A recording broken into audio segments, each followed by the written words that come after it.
आत्ता कोणाचा फोन आला? अरे त्यांचा आहे का? अहो बोला ना, काय झालं? फोन अगं घरात. तू कुठं आहे आधी ते सांग मला. अहो मी तर देवळात आले शेजाऱ्यांबरोबर. हो का? चालन चालन, नंतर फोन करतो तुला. हो ठेवा ठेवा. थांब मग थांब, तुला बोलायचंय. अहो घरी आल्यावर बोला ना.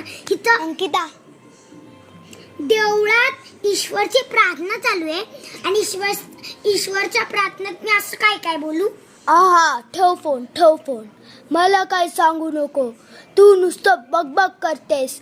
बोलती प्रार्थना चालू आहे आणि कुठंतरी बीचवर फिरायला जातेस. ठेवतो. हा ठीक आहे, ठेवा. ठेवतो. भाजी कोणची बनवणार आहे?